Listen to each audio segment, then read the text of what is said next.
Stop with the questions. Celebrate. And then they say, is Donald Trump an intellectual? Trust me, I'm like a smart person. Yosemite's one of the wettest we've ever seen from the standpoint of water. Mike Lindell's a conspiracy. But you haven't. Person, woman, man, camera, TV. They said nobody gets it in order. It's actually not that easy, but for me it was easy. Amazing. He can't sit down. He's got a burning in his butthole. He's got a fire. He's got a flame coming out of his butthole. Big, massive dumps. Oh, I have a term for that. I call it corporate communism. Somebody sent me a thing this morning where they're talking about putting the vaccine into salad dressing. You see, this is a simple meme that you would find on the internet, but this meme is very real. You ain't seen nothing yet until you see the flaming butthole. Putting us on our knees to China. Now witness the firepower of this fully armed and operational battle station. Beta! Beta male!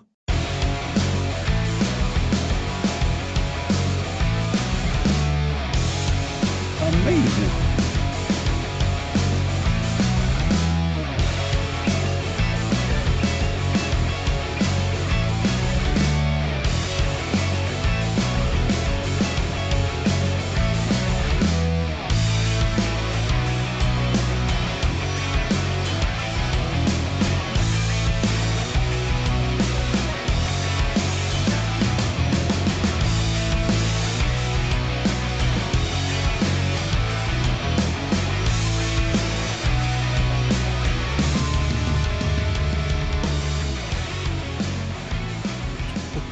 Welcome to the show. Around the nation, right here, Waldorf Nation. Welcome. It's Thursday. Got a good show for you today. We actually got a lot of stuff we want to go through as well. Lots of fun stuff, lots of ridiculous stuff. Obviously, insane Republicans. Donald Trump's got a new social media site. Let's check in and see how that's going. Fun. We got Jim Jordan being a clown, but for a reason. We got Capitol rioter again getting arrested. We have a Florida man story, but actually the Florida man is a good guy and didn't do anything stupid. In fact, Florida man in this story, amazing. Amazing. All right, anyway, we got that. We got Steven Crowder doing a racism again. I know, it's like, when does he not do a racism? But we're going to talk about that anyway. So, just horrible stuff. And then I'm going to go off on the filibuster of voting rights. So, fun times. So, it should be a good show. Please like and share the stream if you haven't already. Very, very important that you do so. It helps us out greatly. So share on their respective platforms. Of course, we're on streaming on YouTube, Twitch, Facebook, or whatever it's going to be called at some point in the near future. But we're on the streaming platforms, and so we could use your help. Vitingale, thank you for the indisputable YouTube raid. By the way, Vitingale's a mod over on the TYT YouTube channel, so I just want to thank you for the work that you do over there in helping to police that area. And thank you for watching this show. I really, really appreciate it. All right.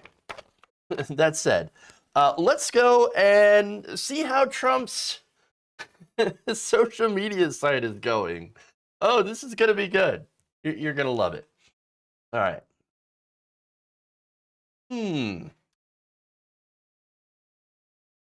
Last night, former President Donald Trump's new social media site called Truth Social, or Truth, it had a little bit of a soft launch. See, it actually wasn't supposed to launch or be up at all, and yet it was somehow. And of course, it was filled with many problems. big problems, tremendous problems. Everybody's talking about all the problems. And I do mean everybody, at least over at the Washington Post here, their tech reporter, Drew Harwell, talked about this in an extensive thread, detailing some of the problems, some of the issues that they are having with the site. So now, first, let me just go to the absurdity of this website. This is the, again, long-awaited Donald Trump social media website. And so only these something like this could come from the addled mind of our former president.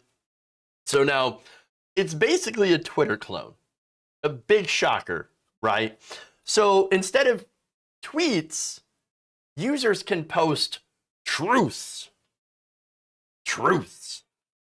What are truths? Well, they're tweets, basically. And so if you want to share a truth, you can retruth it. I'm not kidding. It's the same thing as a retweet. It's so nakedly, obviously a Twitter clone.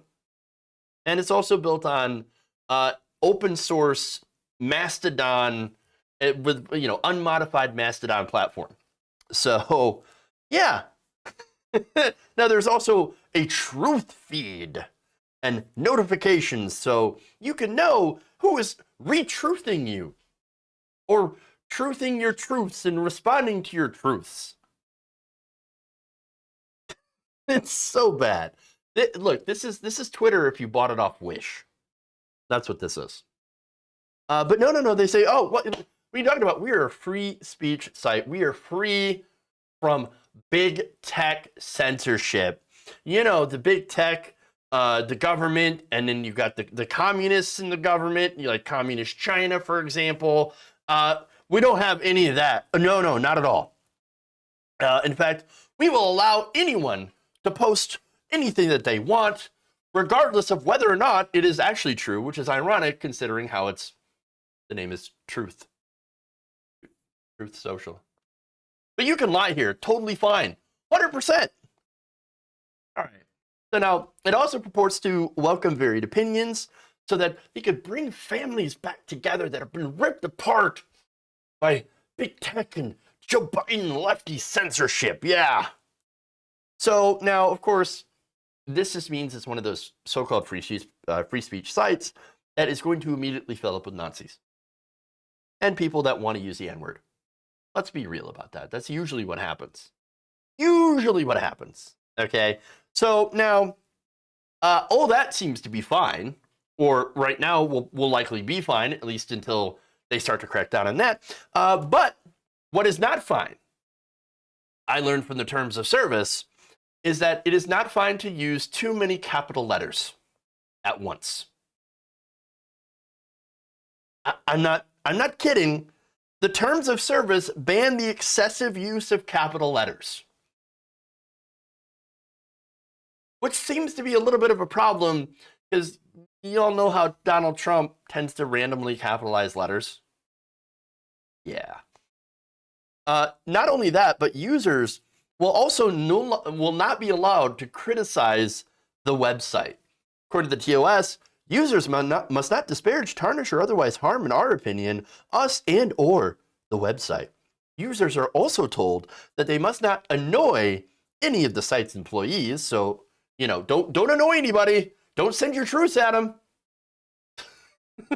Users must also not attempt to impersonate another user or person or use the username of another user. Interesting. So, all right. What's funny is that that's already happened in the one day that it was open, because it literally was released. There was a URL. It was released too early on accident, and there was already a way for you to sign up for it, so people did. And so let me show you one example of that. Here we are. So that's actually not Donald Trump's profile. That was actually created by Daily Dot writer Mikhail Thalen. He said, was just able to set up an account using the handle Donald Trump on Truth Social. So again, the way that they were able to do that is that there was a URL that was discovered, allowing these users to sign up anyway. That seems to be a little bit of an oversight there. But it gets better. By about 11 p.m., someone had also created another account, Donald J. Trump. The avatar is a photo of him with his favorite little taco bowl. And his first post is a hog shitting on his own balls.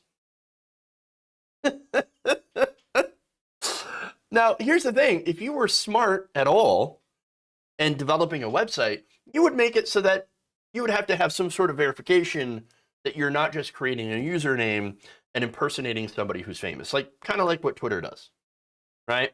So you can't just, take Donald Trump's name or sign up as Mike Pence. Somebody else did that as well, or Barack Obama, whatever, right?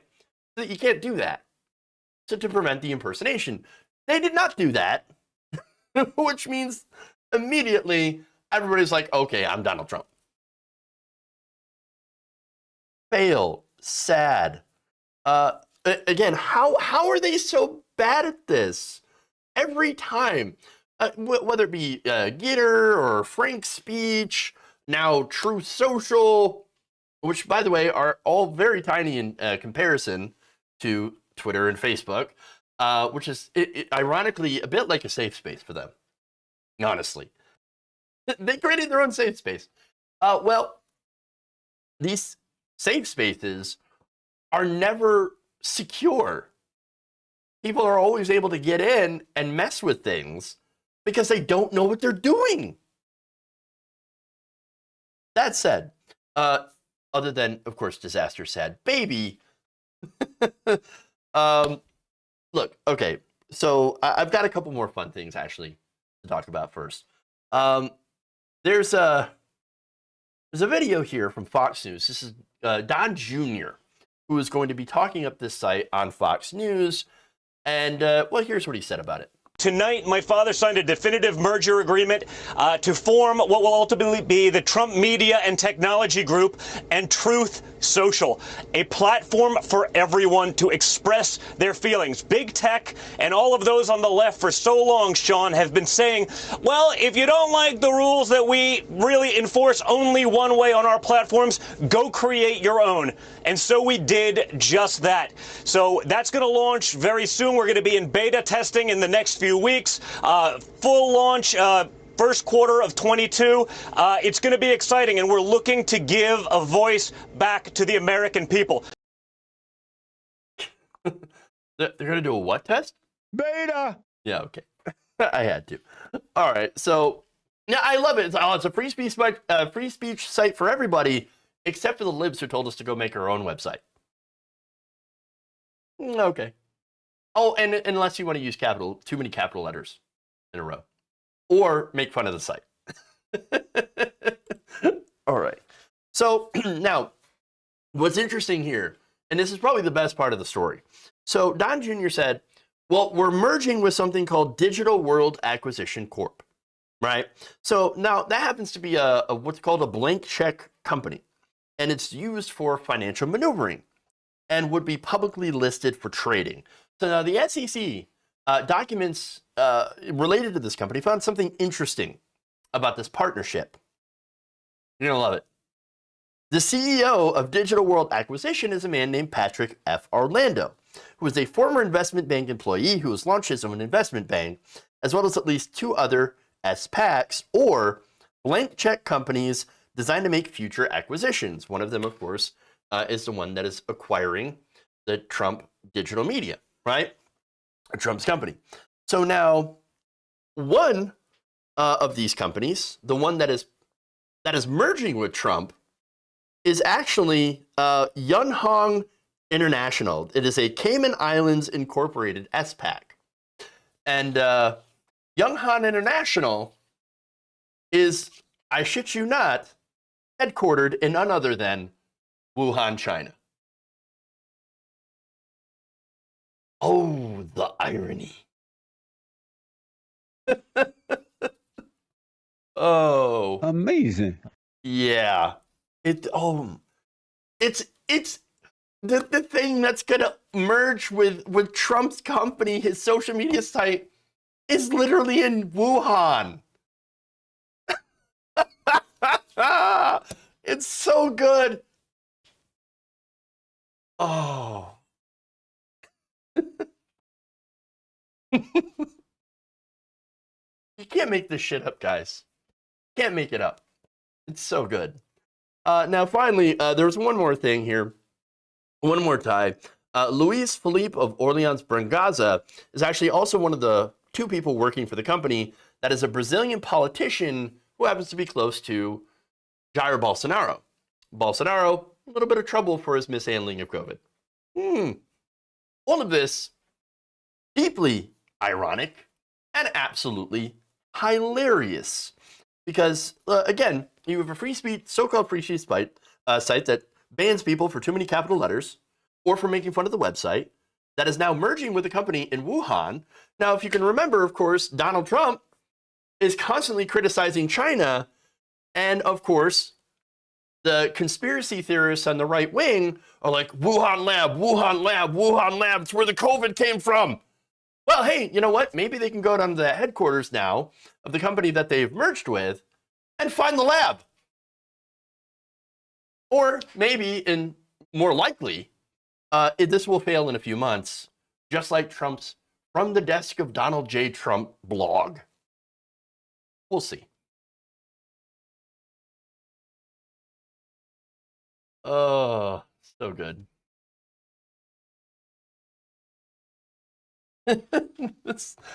You know, it's life is like satire in so many in so many ways. All right. Let's go to some clownery in Congress.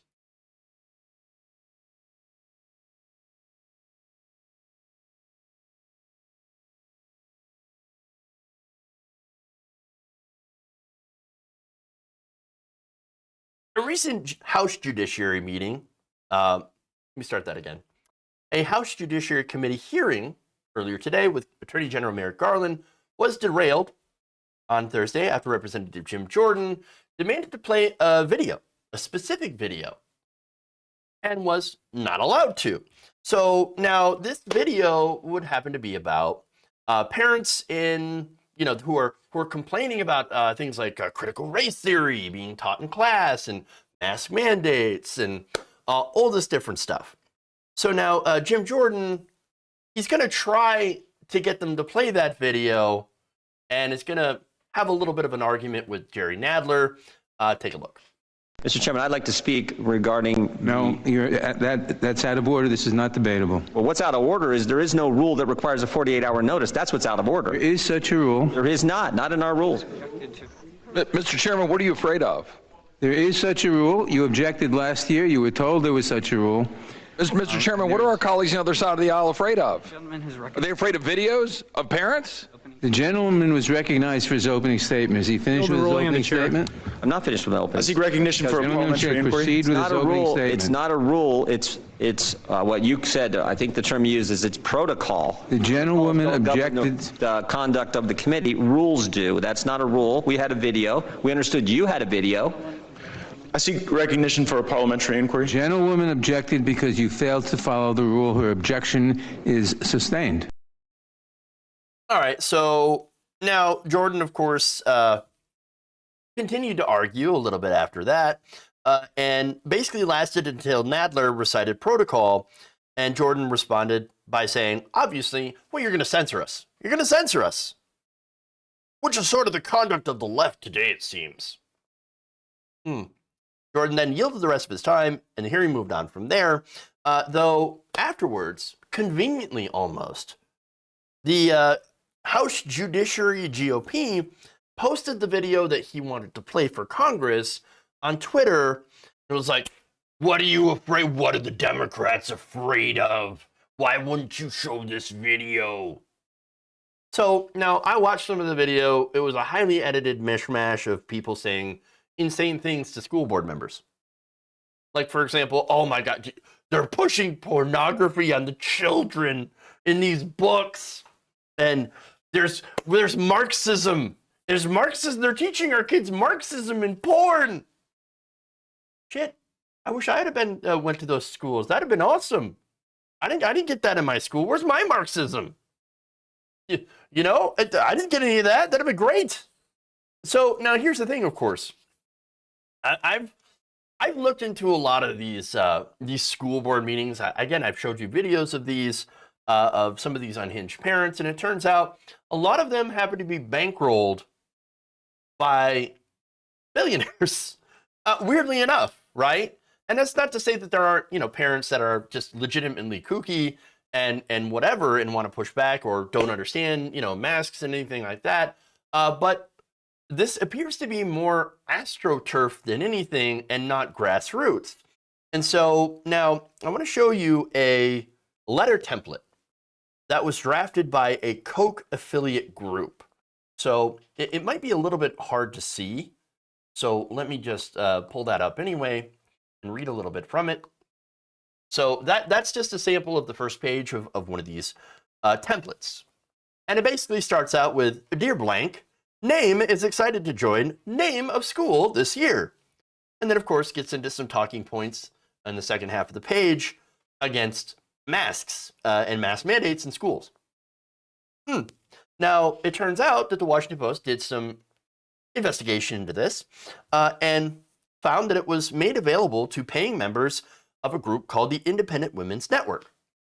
That is a project of the Independent Women's Forum and Independent Women's Voice that markets itself as a members-only platform that is free from censorship and cancellation. So red flags immediately. So first of all, calling themselves independent, I would say that's a bit of a red flag because they're trying to appear nonpartisan as to be like, no, we're not Republican, we're not conservative. No, we're independent and we're women, obviously. And then, of course, saying that we're free from censorship and cancellation. Obviously, that's two major things that the right talks about almost constantly. So, and of course, both are nonprofits, once touted by their board chairman and CEO, Heather Higgins being the heiress to the Vicks Vapor Rub fortune, as being part of a unique tool in the, quote, Republican conservative arsenal, because being branded as neutral but actually having the people who know that you're actually conservative puts us in a unique position. This is an actual quote from Higgins. Oh, look at that. See, they just revealed that, yeah, of course, we call ourselves neutral, but of course we're conservative. Yes, and that branding helps us try to appeal to people, because being conservative scares people off because you're all nuts. So they lie about who they are. Wonderful, wonderful. So now the group decided to circulate this letter to, quote, empower people to have a kind, civil conversation.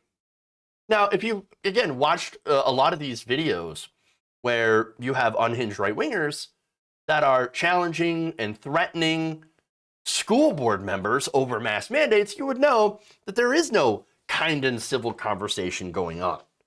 All right? And so, again, you've school board members that have been threatened with violence, chased out, when they're trying to get to their car. And of course, you have, and I forget his name, but I did a story on him a couple of weeks ago, Matt Walsh, who came in and was like, you're a bunch of pedos. Terrible, godless pedo Marxists that are trying to destroy us and cancel me and censor me. Like, shut up, dude. This guy literally rented rented a house or rented a room from somebody just to say that he lived there, even though he doesn't actually live there, nor does he have kids there in that school district. Nonetheless, did all that just to go and speak in front of that school board. So again, this is what the right wing is up to. All right. Now, another example of an astroturfed so-called concerned parent is Virginia resident Harry Jackson. Harry Jackson has been an outspoken attendee at school board meetings in Northern Virginia's Fairfax County, who claimed on Fox News that he's just a concerned parent. I'm not an activist. Activist? No. I just care about the children. I care about the children. I'm just going to protect the children. That's what I'm doing. That's why I'm going to these school board meetings. Yes, absolutely. Now, Judd Legum looked into this and found that Jackson was part of a leadership team of a group called Parents Defending Education. Parents Defending Education, again, with these Orwellian names, is a dark money group that was created earlier this year. In a recent tweet, the group said that it intends to build a grassroots army to begin the reclaiming of our K-12 schools. They're going to reclaim it. PDE says it's nonpartisan. However, Legum notes that the group has ties to the Koch brothers' political operation.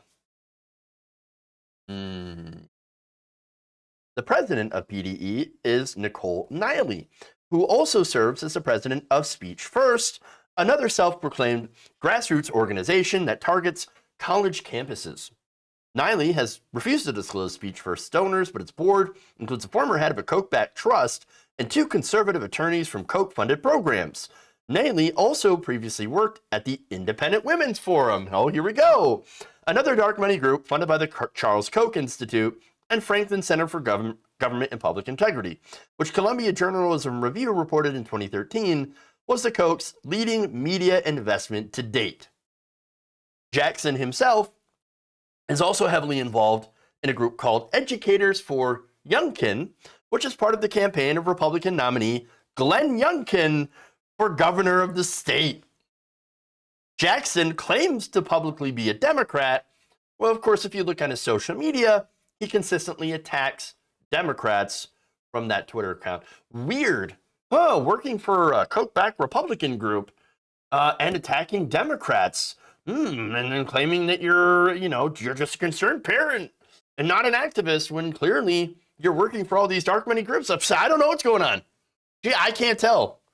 Is this an AstroTurf group? I have no idea. No, we know what's going on. Pretty shady. So understand that I bring all this context up and all this information up because this is part of one singular effort to bring the culture wars to the school boards. They have been pushing, and by they, I mean Koch brothers and these conservative groups and activists have been pushing the culture wars into the school boards because it is a concerted effort to take over the school boards, to chase off people who don't agree with them, and to install school board leaders who do agree with them and who would get rid of things like mass mandates. And then, of course, things like so-called critical race theory, which isn't even taught in K-12 education. And, of course, understand that they also brand anything that they don't like as critical race theory. And so anything that, of course, educates people about some of the things that our country has done wrong, which we certainly have a history of doing some good things. We have a history of doing a lot of bad things as well. And they don't want that nuance to be taught at all. They want all the bad stuff to be scrubbed away so that they can say, we're the best on earth. We've never done anything wrong in our entire existence. And libs are just lying to you. And that's what it is. And so that's what they're trying to do. So now Jim Jordan, getting back to him, I think it's important to note that he knew the rules. They were talking about rules. They're talking about process. Democrats are obsessed with rules and process. And that's part of the reason why I'm so frustrated by them sometimes. But Jim Jordan, again, last year, he tried doing the same thing, bringing up a video and saying, look, I got a video here. I want to show you a video. Well, you didn't clear it with us. You were supposed to clear it with us 48 hours ago if you wanted to use a video. He didn't do that. He got reprimanded. And again, he did the same stunt. So, but it's not about showing the video to members of Congress, this very heavily edited video. No, what they want to do is that they do this on purpose, and then they get shut down by, of course, process that, by the way, both parties agreed to these rules beforehand. He breaks the rules, and then when he gets shut down, he goes and cries about it, makes a gigantic stink. They post the video online under all the news headlines, of course, Jim Jordan getting shut down, and they rile up the conservative base. That's what this is about. And it ends up actually getting more attention and riling up Republicans. All you have to do, and understand that this is a cottage industry on the right. Cancel culture. Oh, we're being censored. Oh, I'm being shut down. How dare you shut down my speech? What are you afraid of? You're not going to show this video? That's just, and understand, as I said before, I watched the video. It was scary music and parents saying insane things, or alleged parents. I'm sure some were, but like these activists and going on and saying there's Marxism in our schools and they're teaching the kids porn. No, that's not what's going on at all. Ridiculous. Ridiculous. But understand that that's how the Republican Party at this point operates. Okay? And understand that Democrats keep getting pulled into this nonsense, into these stunts. They fall into the trap. Because Democrats are so focused on decorum and comity between the different, between the different honorable gentlemen and gentlewomen. Yes, rule of law, we got to make sure that we follow all the rules perfectly and all of that, and, be generally uptight.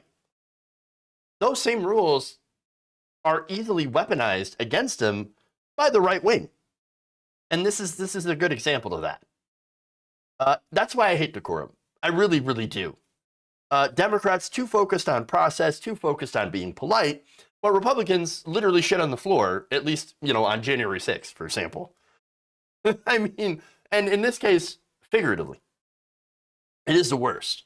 But again, it also proves how people like Jim Jordan are not serious people. Jim Jordan, Marjorie Taylor Greene, all those people, they're not serious people.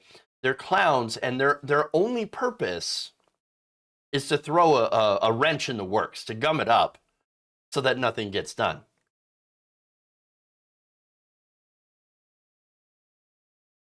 All right. Fairly simple. Fairly simple. All right. Moving on.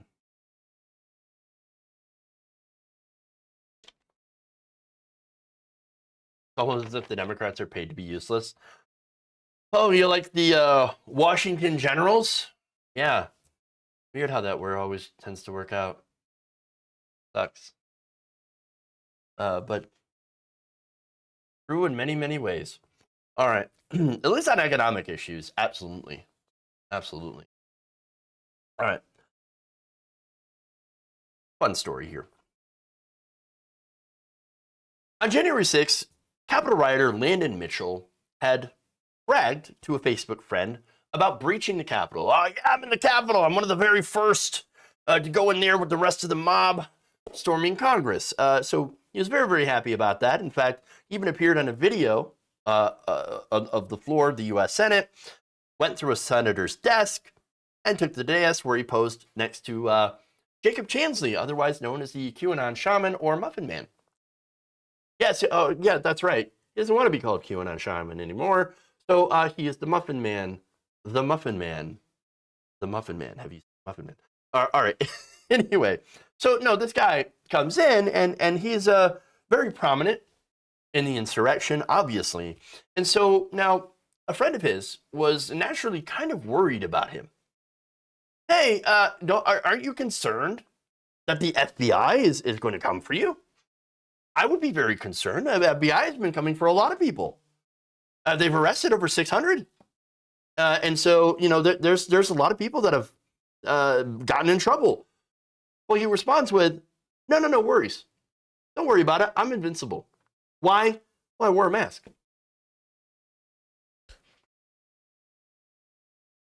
Turns out that didn't quite help, because on Wednesday, the FBI arrested Landon Mitchell. And that's why we're talking about it. So how did it happen? Well, Mitchell was accompanied to the Capitol by Luke Wesley Bender, who was a former co-worker who was arrested by the FBI on July 29th. Bender, the Fed said, identified Mitchell during an interview after his arrest. Weird. Who could have imagined the judge turning on each other in order to reduce their sentences? Unheard of. Unimaginable. Or absolutely imaginable. No honor among thieves, I guess, right? So, again, and the reason I can call them thieves is because they did attempt to steal an election that they didn't win. But again, like this, like a lot of the rioters, this guy posted all over social media how it was so awesome that I took part in that day, that I went and did crime. I mean, how many times have we seen that, right? Oh, it's so honored to be there at the Capitol and shitting in the floor and stealing things and going through people's desks. Yeah, it was such a proud day for America. What America's about. You ain't American unless you shit on the floor of Congress and get swifty. All right. In fact, he said, absolutely proud of my fellow Americans who made their voices heard at the Capitol. Another Facebook message, according to the feds. Mitchell noted that he made it into a New Yorker video that showed the mob invading the Senate chamber, saying, ha! Made it onto the New Yorker. Ain't that something? Just the back of my head, though. LOL. Well, don't you worry about that, my friend. Pretty soon, your mugshot gonna be everywhere. Just saying. Isn't it amazing how they brag and they brag and they brag? And guaranteed, whenever this guy gets pretrial, his pretrial hearing or things like that to determine whether or not they're going to put him in like detention or house arrest, whatever, this guy's going to be like, I didn't do anything. Oh, I did nothing. No, why are you coming after me? I was a patriot. I didn't do anything, though. I'm innocent. The same thing. It's always going to be the same thing. Or I love this. Oh, I regret it, Doc. So sorry. Very regretful of my actions. My bad. I learned my lesson. No, you didn't. Very, very obvious. And I love how he said, don't worry, I'm invincible. Oh, they're never going to catch me. That's why I keep saying, the best people. The greatest people. God. All right. Go to Florida Man. I love this Florida Man. So good. All right. Let me see if I got. All right.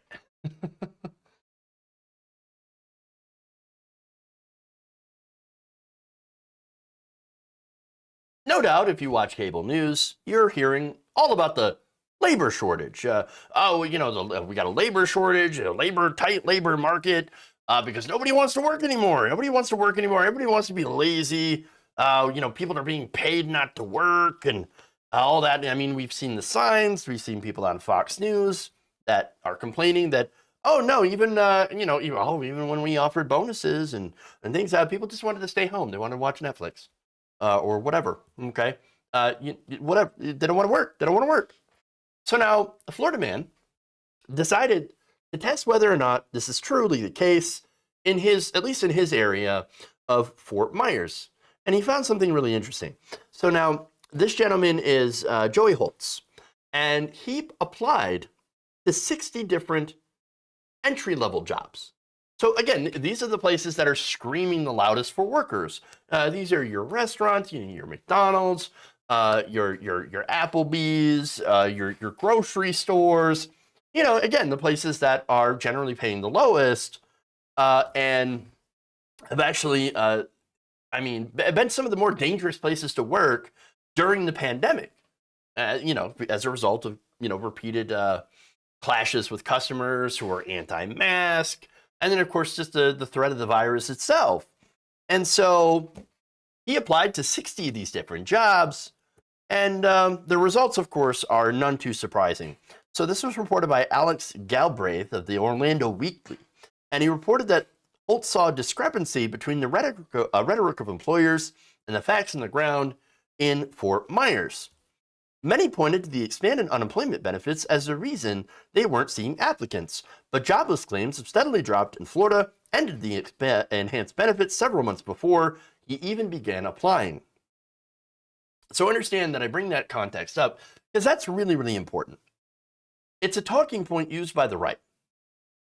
See, we're paying people too much to sit home. We got to end the enhanced unemployment benefits because then people will go back to work because we're paying them too much. Why are we paying people to sit home? Well, first of all, pandemic. saying. That was kind of the point. But then again, you had so many businesses that ended up having to shutter or at least close down temporarily, and you had to have a safety net for these workers that, in order to get it so that people made it through the pandemic. So they did the enhanced unemployment benefits, but then again, several months ago, they started taking it away. And so, yet Republicans still are blaming those enhanced benefits that are no longer there on the fact that there are these companies that no longer can find people to work for them. It's funny because, I mean, you always hear the argument when we argue, for example, for higher wages, right? For minimum wage workers, like we should raise the minimum wage to $15, $22 an hour. So because 15 is pretty outdated at this point, and it really should be around 23 to 25. And so when you make that argument, it's like, whoa, you can't do that. If you want a better job, you just go get a better job. You don't want to work for minimum wage. You should get a real job.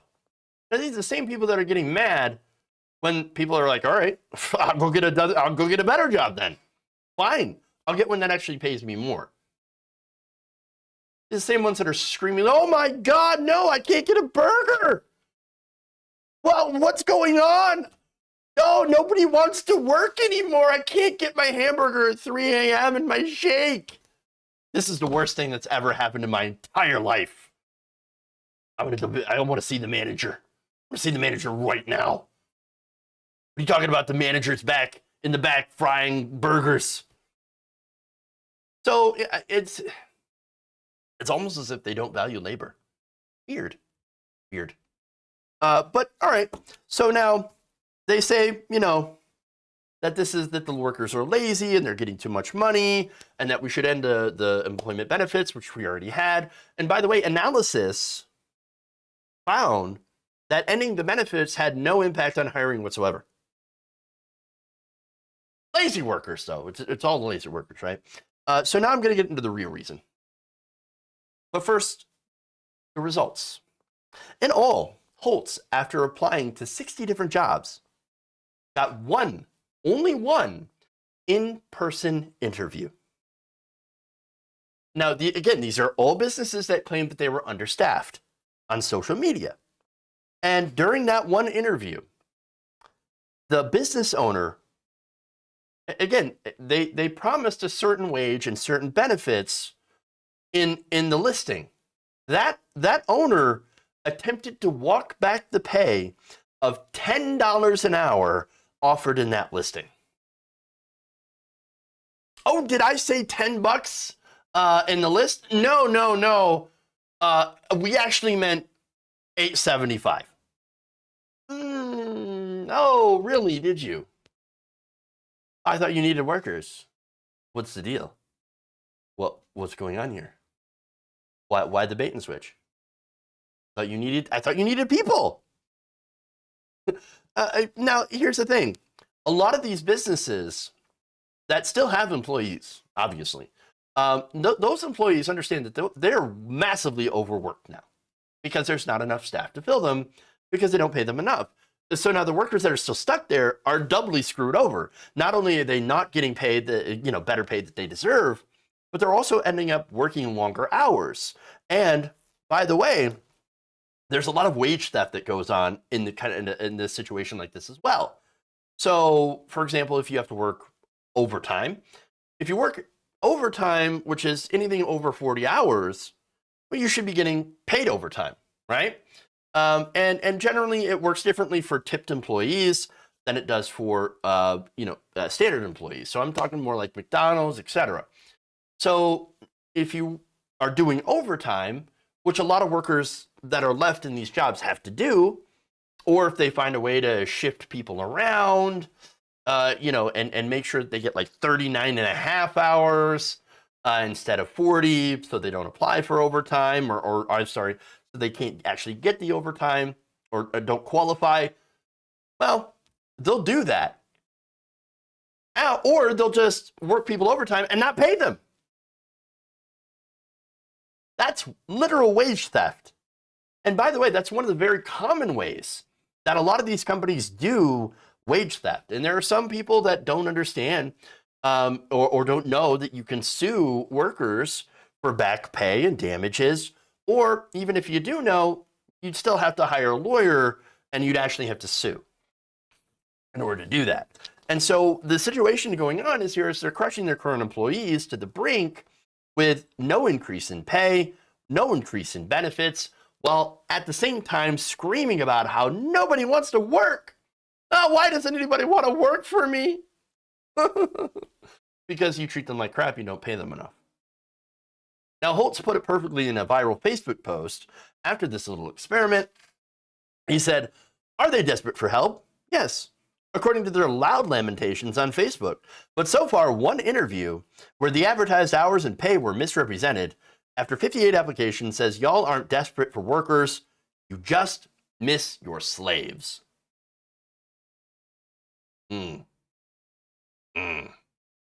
True. And by the way, let me just note, too, because there's an important context here as far as being able to pay more, okay? Because, again, you're going to hear the talking point of, we would love to pay you more, but we just can't. We just can't afford to do so. We just don't have the money. You understand, right? So just come on back and, with a temporary bonus or maybe not even a bonus at all, just come back to work. Understand that most of these corporations, through the pandemic, have made massive profits. Corporate profits have soared to record highs while you had millions of people dealing with a pandemic, barely making enough to scrape by. John Deere. John Deere is a good example. John Deere just went on strike for the first time since 1986. Why? Because the company made billions of dollars in profits and was able to buy back $2 billion worth of stock and pay their CEO, John May, $15.6 million in executive compensation, but they only offered about 5 to 6% pay increase in their recent contract. That was a union negotiated contract. The workers voted it down 90%. Because they sit there and they look at the CEO making bank, millions of dollars, over 220 times what the average John Deere worker makes. That's what the CEO brought home in 2020 during the pandemic. And they look at that and said, "What? Why are we getting fucked over? You're screwing us over. We took cutbacks. We took cuts. And we've been working our asses off. You've been increasing the price of your products. I think the price of a new tractor is gone up by 5 to 8% in the last year. They're making buku bucks. And yet, oh no, we're not going to pay our employees very well though. We're going to continue to keep employees, we're barely a little bit of a raise, but not that much. By the way, inflation is also up by quite a bit. I think it's up by 5.3%. Cost of products, goods and services. And so if you're not getting over that for a pay raise, you've lost money. Disaster. And by the way, the John Deere, their profits were actually expected to get bigger. So workers, on the one hand, are getting crushed and getting blamed for being too lazy and not wanting to work, while the CEOs have made billions of dollars more during a deadly pandemic. I mean, I think the problem is obvious here, and it ain't the workers. And so, yes, regular workers understand too, people do want to work. They don't want to work for peanuts. They don't want to work for your, tiny little wage while you go and buy a second or third yacht. It's the same with the 1,400 workers striking at Kellogg, the other workers at Kaiser Permanente, and other places where you have strikes that are ongoing. In fact, you have former Labor Secretary Robert Reich, who is now arguing that this is an example of a de facto general strike. It's not a labor shortage. It's workers saying we have had enough with low pay and bad working conditions. And I'm glad. I'm really, really happy to see this. And I'm glad that Holtz exposed what's happening not only around him, but I think you can definitely see the point that it's probably happening in other places around the country. Very, very likely that this is happening. And so it looks like we are actually starting to get a resurgence of labor power in this country. And I am absolutely loving it. Let's keep it going. Keep it going. Support striking workers. Don't be a scab. Don't buy the products while they're on strike. And if possible, see about either donating to a strike fund, or setting one up yourself, doing something like that to support workers. Because understand, like, there's a lot of talk about a general strike, and I love the idea. Now, the only issue here is what we have to do to make sure something like that could happen is build up labor power and make sure that workers, and this is the most important part, that workers have the resources to be able to outlast the bosses and the companies.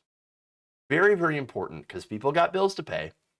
People have to have that support in order to stand up long enough to negotiate a fair contract.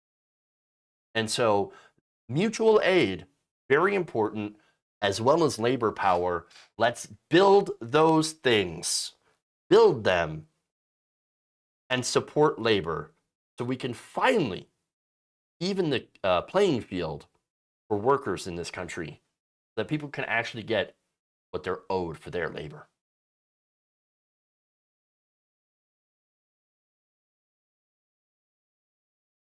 All right. I think I'm only going to have time for one story. Maybe. We'll see. All right. And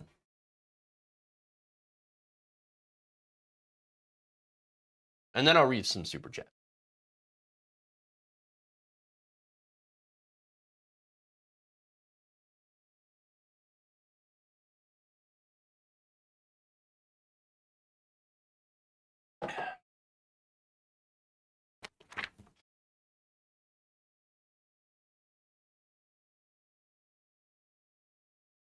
Steven Crowder can't help but jump into doing another racism. In a segment that is from yesterday's show, he decided to attack a reporter's appearance in a pretty disgusting way. Watch. Brian, right now, this that is an Fisherman's Wharf aggressively Asian face. is open, Easy. but only It is, for I to-go mean, it just means if orders. it Take a would be a look at skier, that it'd be sign like a on the black door. diamond, It you have says to drop it on indoor a jumper. dining is unavailable at this time, and that's because the city's Department of Public Health said In-N-Out is not complying with its health order to check for proof of Where's Drew vaccination Barrymore from and Cameron customers. Diaz? It was not denying entry to those without proper documentation.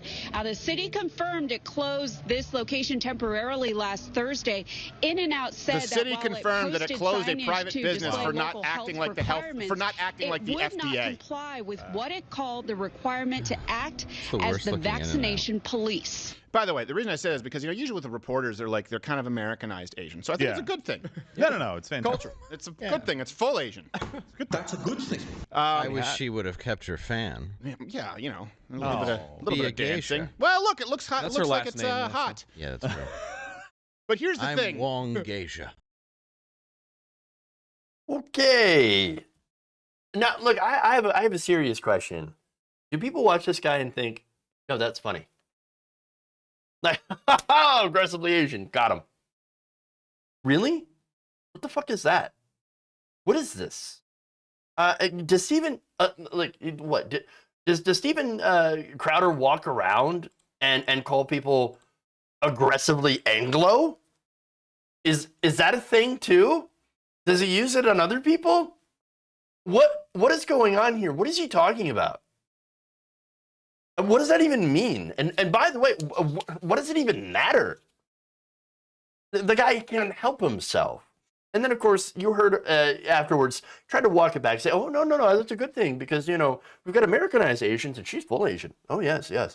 And then decides with him and his co-host to get into more ridiculous stereotypes. Oh, the fan, and then we got the geisha outfits and all that. Oh yeah, we should bring that back. Does anybody think that that's funny? Does anybody think that that's funny? I mean, how is that comedy? What part of that's a joke?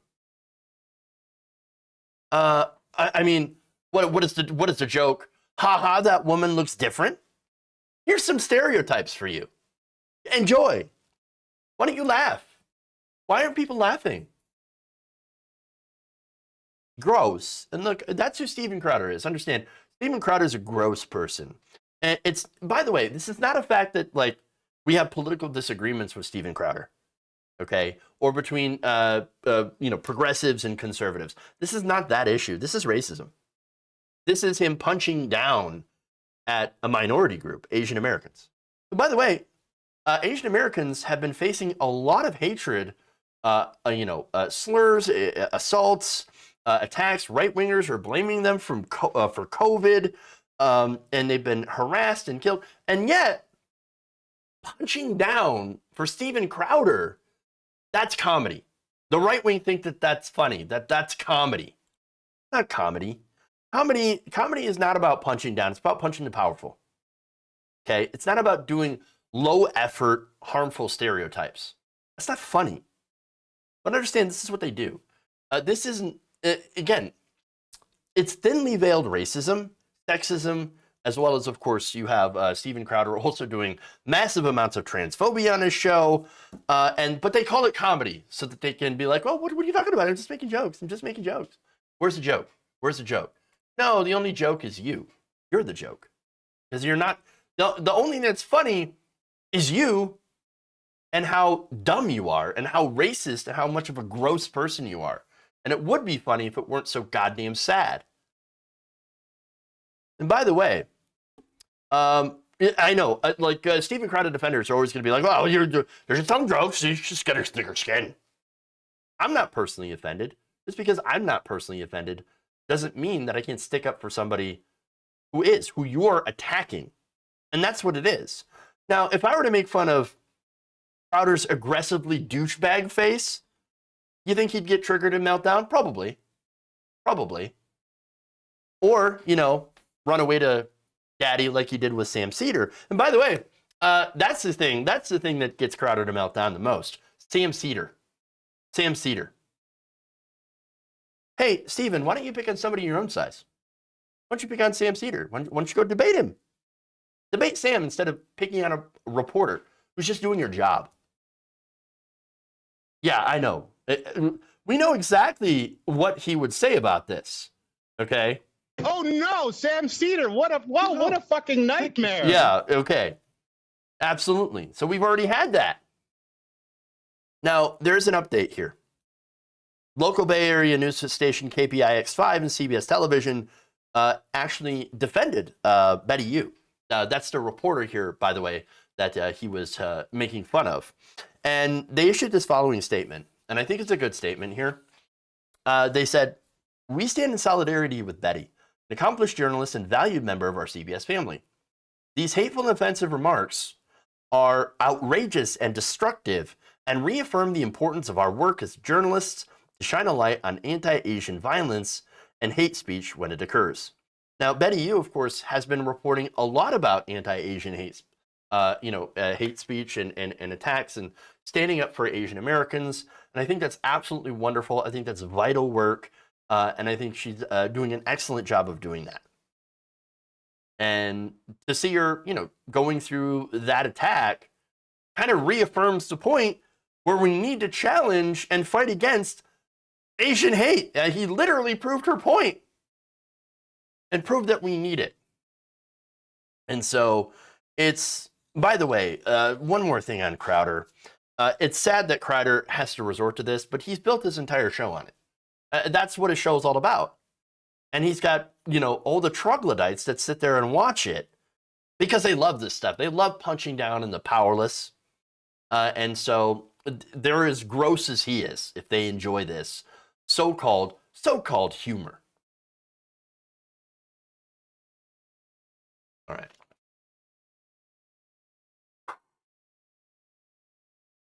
Okay. That's it. That's all I got here. Let me read some super chats before we head out for the day.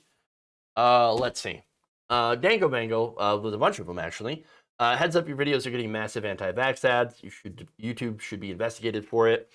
Yeah, that sucks because I rail against anti-vaxxers, and it sucks to see that ads are being put on my videos that are to the opposite of what I'm trying to do, which I'm trying to get people to make the right decision and protect themselves and protect their communities. Dango Bangle also says, I'm counting down the seconds to the moment when that Truth website gets raided with Sonic X Mario inflation board with Peach watching in the closet. Oh, it'll happen now. Absolutely. To them, MLK Jr. is critical race theory, also true. Decorum is code for don't be uppity. Yep, and protect status quo. And then, oh yeah. So all those stuff, very, very true. Thank you, Dango Bango, for the very kind super chats. Madi Darno adds, we're slowly ramping up towards an apocalypse of capitalism. Emancipation plus radical political and economic reform are the only safe way forward. Yeah, I really hope that can happen. I'm not going to be, I'm not a fan of political violence, so I hope it doesn't get to that point. I know there are some people out there that are like, no, only armed revolution. You can't vote in socialism. Well, yeah, you actually really can't vote in socialism. I agree with that point. But you can work towards democratic socialist system, which is far better than what the current system that we have. And so there's basically that. And look, one big thing that I'm a huge supporter of is worker co-ops. We need to move towards that. And more worker co-ops are being created in this country. And that's a really, really good thing to see. So solidarity with the workers, solidarity with Kellogg, John Deere, Kaiser Permanente, and even the coal miners as well that are on strike too. So let's see. Eva Mira, thank you. Appreciate that for the very kind donation as well. And content creators should strike as well. So who would give you the news about the strikes?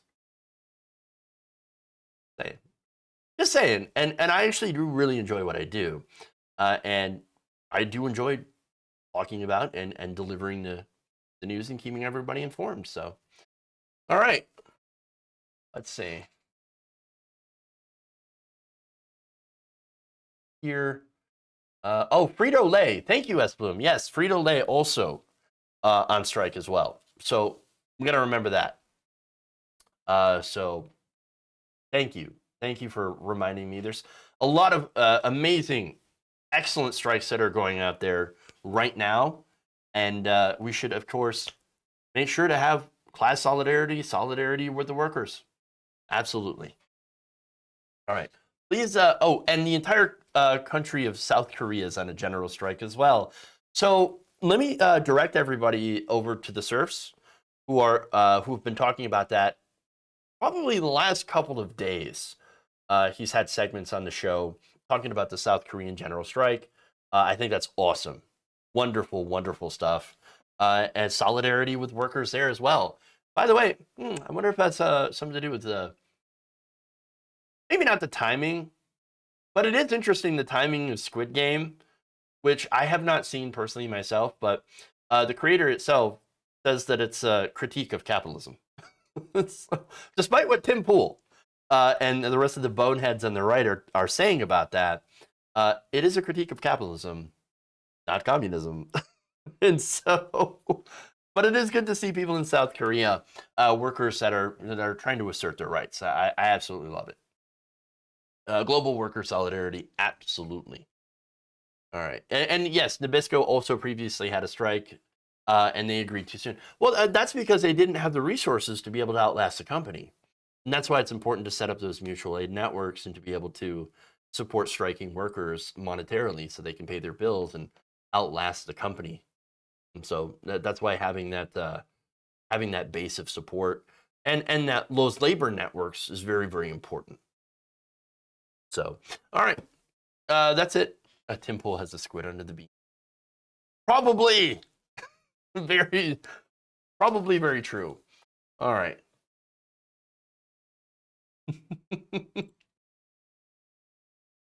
Well, we're going to raid into reactions. They've got guest Mike Figueredo in the Humanist Report that's taking the fake news challenge. Can he spot fake headlines? Fun. So we're going to raid into that on Twitch. For everyone else, if you want to check that out too, that's at TYT's Twitch channel.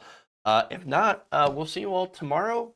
Thank you all. Love you. And remember, change begins with you. Good night, everybody. You have an awesome day.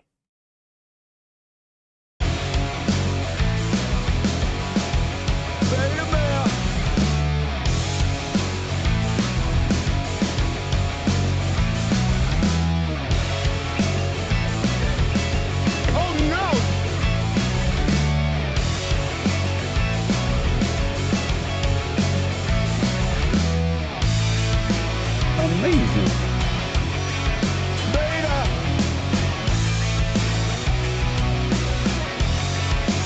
Tighten up my knee. That's like my knee tight.